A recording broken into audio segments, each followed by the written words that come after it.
Welcome Welcome to to Shade Shade in the in the City. City. I'm your girl, Treese. It's Nose.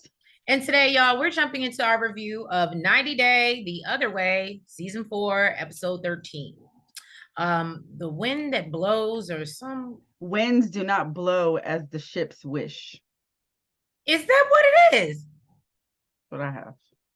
I have just winds do not blow, ... I hope it's not longer than that because that is not going in the title on YouTube. They don't take that many characters. But anyway, guys, we want to thank you for joining us. If you haven't already, please make sure that you hit the like button. And that subscribe button. And y'all, let's jump into it because you know I'm ready to get to the it of the it. You already know who I want to talk about. So I might let Nels take over. But anyway, let's get into it, y'all. And let's get shady. I'm being healthy. I'm drinking a lot of water lately. Good job. Look at you. Good look at you.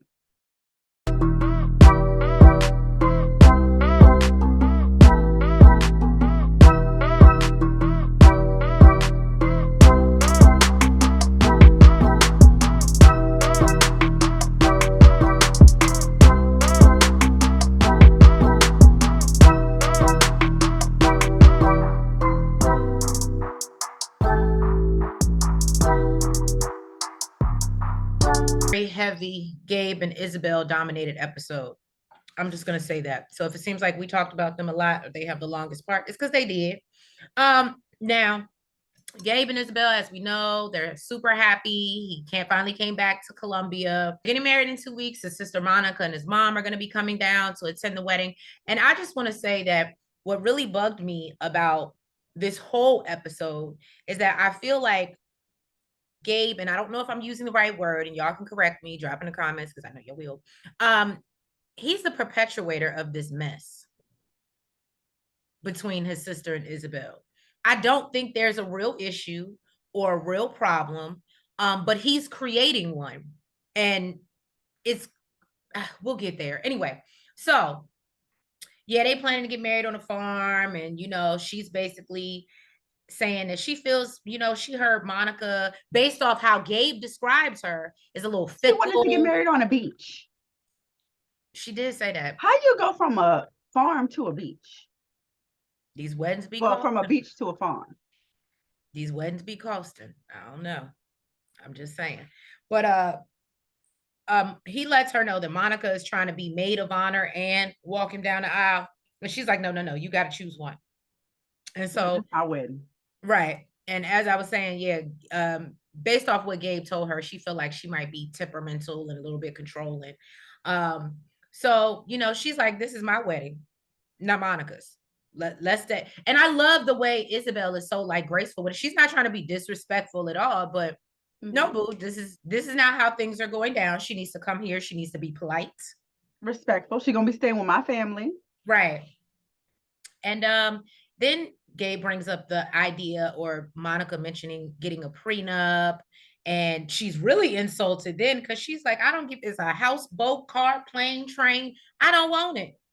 She said what she said was, what am I taking from you? You ain't got no yacht. You ain't got no plane. What I want is yours. What really got me was she was like, now if we do that, then that means I'm gonna have to get a salary. Oh, because I love how she flipped that on him. Yeah, she was like, because I'm out here busting my ass for this company, and we're just digging into the pot basically because we together. But if we're gonna do it like that, well, then let me go on and get my salary. And this goes to show, because the main tension or problem that we see between them is that he tells Isabel one thing about his sister, but then goes and he's not talking to his sister at all. His sister's confused as hell because she's like, I thought I was the best friend, like where, you tell me everything. And that actually hasn't been the case. And so I think, this is just me, and this is no shade to Monica. I really don't have an issue with her character or her, but it seems to me like a little jealousy. Like you just feel like maybe you're losing your brother, or whatever. But like always, like every relationship. Yeah, that's what it gives. It gives unhealthy, like, codependency. That's what it is. Because even when she was like, no, we can all live in a house together, like, even though she got her a whole man and a like whole situation, She just wants to be up under They Gabe. they No really way. have they have different ideas of what their relationship is. She thinks that Right. they're best friends, they get along so great. And he's like, no, like we kind of hate each other. She always talks shit to me. Like she's always in my ass. And And if but I'm not mistaken, she's younger. She's the little Mhm, sister. mhm. So finally Monica and her mom arrive, and she Monica keeps asking her, well, you don't know any English? None? You just don't know no English? So I love when she came out and she was like, hola, and Isabel was like, hi, how you doing? So and she thinks that, Isabel thinks the mom is nice, but again, picks up on the energy of Monica trying to make her feel bad because she doesn't know English. And so Mhm. while they're in the car riding and they're talking about the wedding and all that fun stuff, and she's so happy they're there, she also lets Monica know, oh, I want to talk to you. I want to talk to you before the wedding. And I said, I That have so much that respect that for actually made Isabel. Monica look like she was uncomfortable. She was like, "What she want to talk to me about?" Right. But then they do get to talk. They all go out to dinner. And this is where we see that, or we learn that Gabe has not been, he's been playing a really bad game of telephone. Mhm. And so what he's telling Isabel is not because Monica brings up the prenup and says, oh, well, would you be okay with signing it? And Isabel's like, I have no issue with signing a piece of paper. And so Mhm. then she's like, well, Gabe, you told me that she would have an issue and you made her sound controlling. I And then, love that Isabel didn't even like dig so deep into that she didn't start questioning Gabe as well. You know what I'm saying? well, that But I think because she didn't understand it because she was speaking English. Because well, no, they were speaking, they were using the phone to translate. but I Remember? thought that was just between her and Isabel. When she was addressing Gabe, I feel like when they were having, because even Isabel stopped them and was like, I don't know what's going on. And was like, hold on, hold on, hold on. Because they started talking to each other and basically about her. And she realizes that, but she can't understand the conversation. So she's like, time out. We're not gonna do this. But I thought she was saying that because Gabe is like, damn, like she's always like this, and it's not hurting anybody but me. No, well, he's saying that because she's clearly done it before, but I think if Isabel would have heard that, she would have dug deeper. I do. Mm. I do, because anything that, so then we jump into, they do start using the translator. Isabel lets her know through the translation, I'm not here to harm your brother. You can rest at ease. I, care about him. I love him. My family loves him. It's Mm. all good over here. And she's like, I just want to know that you're going to support him when he's down.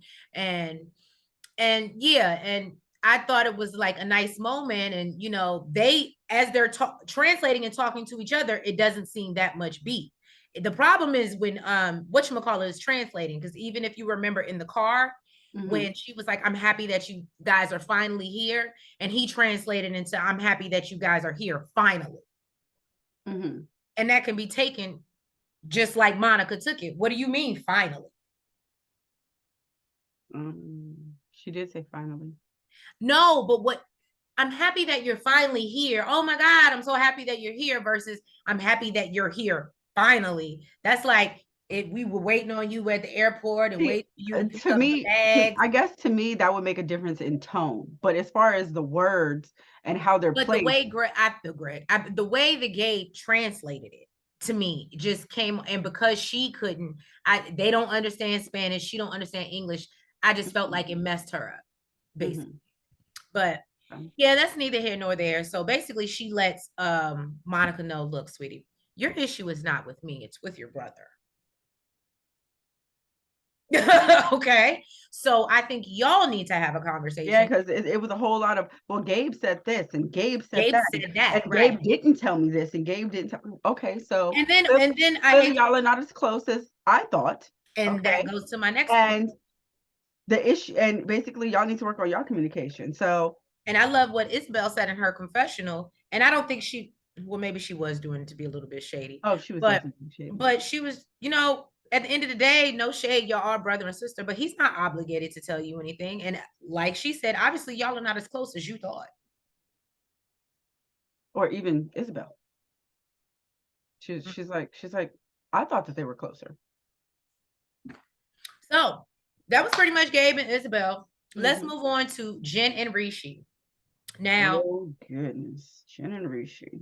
Lord Jesus, go ahead. So Jen, she has all her friends with the translator, Bendia, headed over to Rishi's house. Poor Rishi, he ain't got no idea what's about to go down. But Jen is super excited that he about to get snitched on. And so is Randi. Yeah, she excited to do it. Now, I wonder if she likes telling people, your son is on drugs. I mean, she says she does this for a living, but she got way too much excitement out of that. Mm-hmm. Now when they get to the house, listen, I know that this family was I just felt like they're like, why do we keep on seeing this girl? Why do we keep on Why do seeing these cameras keep coming to our house? the cameras, Jen? And Now now she she brought bring her friends. and look, and now she bringing her Lily friends. Yeah. Like, what is going on here, right? Now Rishi, he seemed to be upset when he saw that they brought a translator. Because He he wasn't wanted going to to be translate so translating. he could intercede. Exactly. But he does say that, Bendia was super cute. He wouldn't have been surprised if, his family thought that Bendia was for him, just like Jen said. She was super cute. Now She Jen, was, but Jen is stupid. I'm just saying. I would Jen, have got some old Indian man to be my translator, but go ahead. Yeah, I'm that girl. Yeah. so Jen is ready to ask all these questions. She wants to know how many girls, was he presented with. She finds out it was like 2 to 4 girls, but Rishi had never talked to them. Basically, it was just talk. So that makes her feel a lot better. Then Randi is ready to drop the bomb. Okay. And Rishi, while this is going down, it was like in slow motion. Rishi wanted to stop it. He said if he was translating, he would have definitely changed the topic immediately. But he's like, I don't know what to say. I don't know what to do. I don't know how to translate it. And I mean, literally, it was literally in all slow motion. Like the mom is just sitting there, like the uncle's just looking at him, like, what is going on here? What's going on? So he said that he wished that he could put the words back in Randi's mouth. The mama, him, everybody is speechless. The mom says that she feels good about everything, but in the confessional, she says, I can't say no right here. So she a damn liar. She know damn well she wanted to tell Jen to her face, yeah, that's not going down. It's not happening like that. Rishi looks super pissed. I felt bad for the mom. I'm not gonna lie to you. I felt bad for that mom.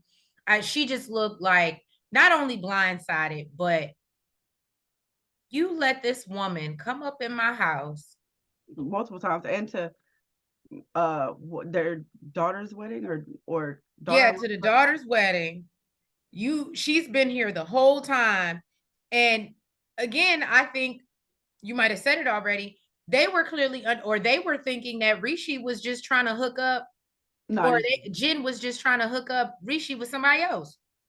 That's why she was asking all the damn questions, asking all these and questions. That's why they never thought about, because they were like, there's no way my son could want to be with her. Well, I'm not trying to be mean. I'm not shading Jen. I'm just saying that I feel like that's probably how they felt. Rishi looked like he wished he could put Randi back on the first thing smoking. Mm-hmm. And Jen, she don't give a damn. She's like, he'll get over it.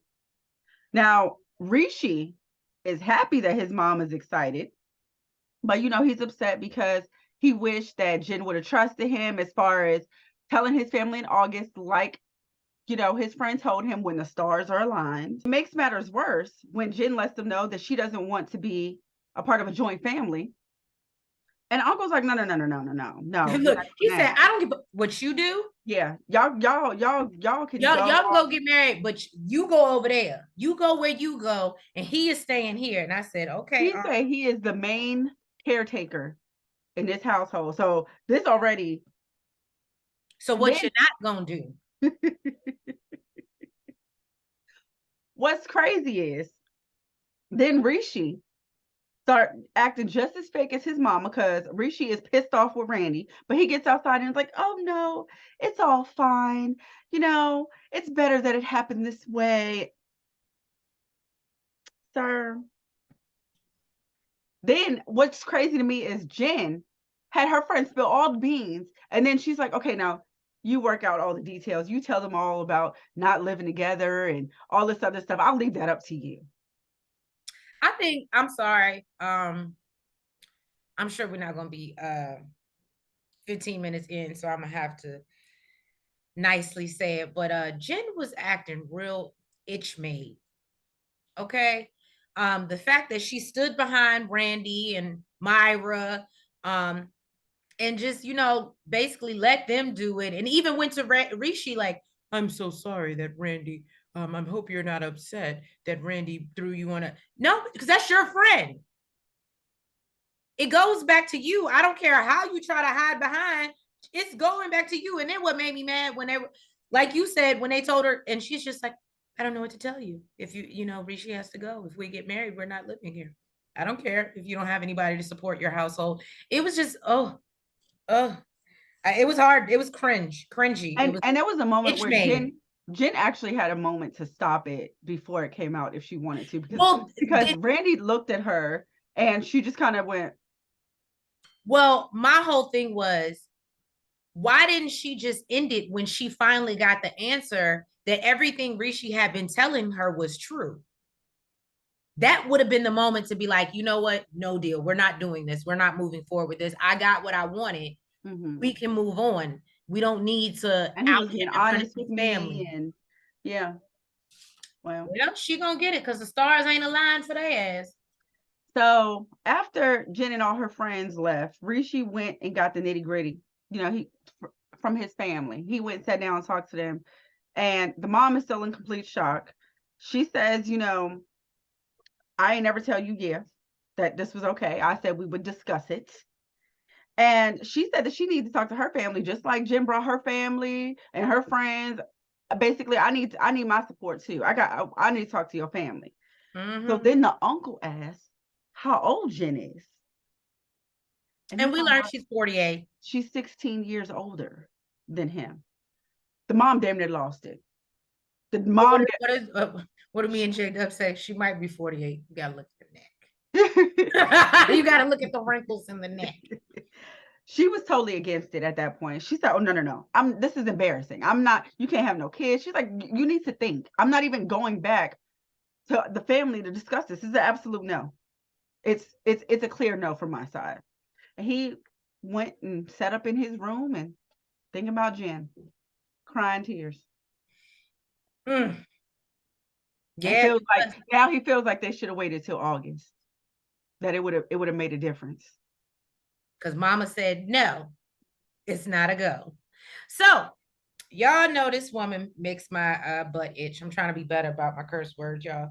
So Danielle comes home with groceries so she can try to butter Yohan up about going to meet with her ex Taylor. And, she wants to discuss his issues with her meeting up with him. And he basically explains to her that he felt like she put Taylor over her marriage or her husband, and that's not how you roll. Mm-hmm. So, and he basically says, I put you before my friends. And she's like, well, I don't understand. I want my friends to be your friends and we can all be friends, and we can get down on the weekend. That's what. So, and so she wants him to meet Taylor, although it's very clear that he does not want to, but he agrees. You should have known. Now, where this goes, I am not co-signing with Yohan. Okay, let me just say that in advance. However, if you make me do, I don't want to do. When I do it, I might my ass. So, but embarrass yourself too. No. I ain't say that. I think he might my ass. So, Danielle is bringing up, them getting together and, you know, they're meeting somewhere for like drinks or lunch or whatever. And she's hoping everything will be peaceful. She's setting her intentions. She kicked her coconut this morning. You know, she's ready. Now, she talked to Baba. She did the chains. You're an idiot. She made sure he eat no fish or no, you know. The problem is she kicking that coconut. She be kicking the coconut around the house, but she leave the house every time she kick the coconut. Bring the coconut with you. Look, and you know what I will say, for somebody who around here kicking coconuts, her feet actually do look pretty good every time they show them. She keep them feet done. That's all I'm saying. Because I would coconuts are not kicking. Is not that I would think that would be like listen, something harder than a soccer ball with your bare foot. She's a New Yorker. She gonna keep her shit in. Oh, okay. Now, so Taylor gets there. He shows up in all pink. Yohan is clowning him from the jump. Said he looked like a damn flamingo. And you know, basically says he would never be wearing that. Now he starts asking questions about him and Danielle's history and basically how long y'all dated, where y'all met. It was just a lot for me. For me, that was okay. What it was for me was then he got into how tall are you? How big are your feet? How big is your Johnson? Why are you asking this grown man this? Taylor even was like, I've never had anybody ask me how big it was before. Not that it wasn't a woman, you know. It was awkward. I think he, like you said, he embarrassed himself at the same time. Danielle was super embarrassed. And she was like, he's not going to answer that question. That's not appropriate. That's not what you go around. And I think she was trying to actually help Yohan in that situation. Like, you don't ask that. And he's like, why? You want me to ask questions? She's like, yeah, but you don't ask. Well, see, that's the part I was saying about being, so he's going to be ignorant because he doesn't want to be there. He doesn't want to be in that situation, but he made himself look bad. Now, I will say that, in my opinion, I would never wish ill will on anybody's marriage. However, and I'm not taking, I don't, y'all know I don't care for Danielle. But I do think that she probably, they probably just need to go ahead and separate. It's not good for him and it's not good from her. He's the one reason he probably married her, no shade. She done took away from him. And now she's putting you through all this unnecessary stuff that you are not okay with accepting. She's dealing with a young man, let's just keep it real, who's a little bit immature, wants what he wants, and wants to control her as a grown woman that has been on her own and lived life and has racked up enough debt that she don't want no more. So I just feel like they just need to part way. Look, she needs to put an intention that they can part ways gratefully. She need to go ask Baba, beat on some drums, do whatever they need to do. But I think they just need to part ways. And that was Danielle Yohan, unless you have anything to add. Basically, I know she told him that he needs to cut it out. He's trying to make her feel bad and embarrass her because he's insecure. I said, oh. Yeah, and Taylor does feel bad seeing Danielle hurt because, you know, she gets all emotional and stuff at the table and whatever. So, poor Danielle. This is Nels' favorite. I know she can't wait to get into it. Are they next? Gabby and Ossama. So, after Ossama laid out his entire plan, Debbie now sees he was only after a visa. Okay.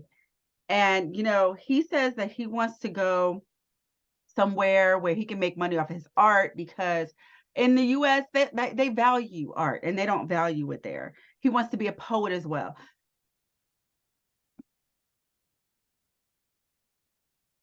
Debbie says she ain't about to support no man, okay? And she's not about to marry somebody no visas. just to get them their visa. That's what she's not about to do. He said, okay, we can stop this. So she's basically like, okay, you're a dirty little dog. You're nasty. You're funky. Now call me a damn cab. And he did. And so, look, he said, all right, before my parents get involved in this, I don't want you to see you out here acting a fool. So let me, yeah, cab service. And that cab came quick too. What's crazy to me is earlier, you know, he was saying that Debbie didn't know the plan, or that was a plan that he had, that, you know, he wanted to move to the US for these reasons or whatever. But then later on, it's weird because he said Debbie knew the plan.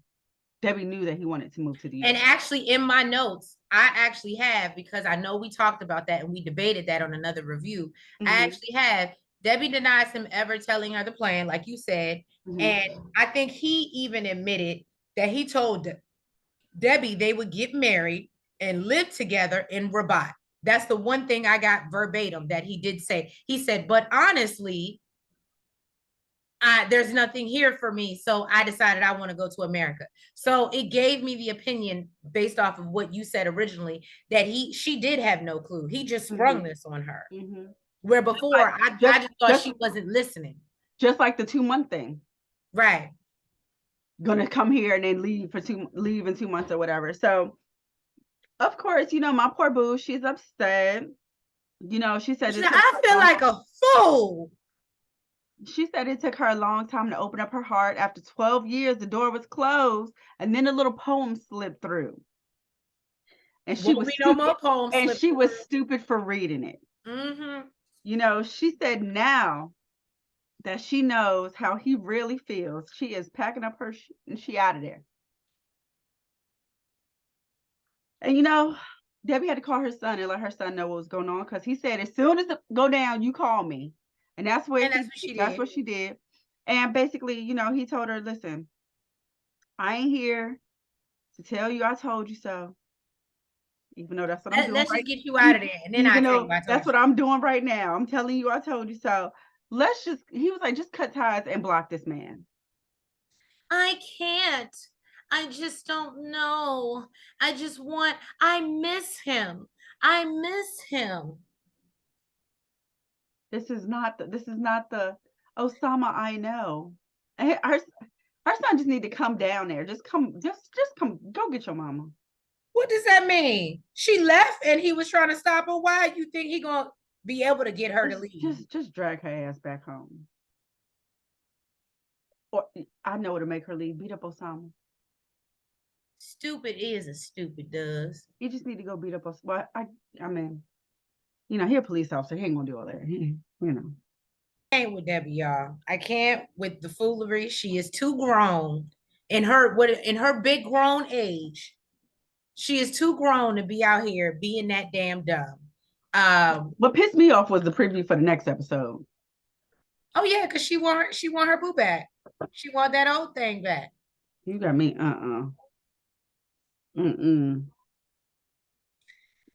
Oh Lord, Debbie. Well, that was it. That's all I got. No, that's all I got.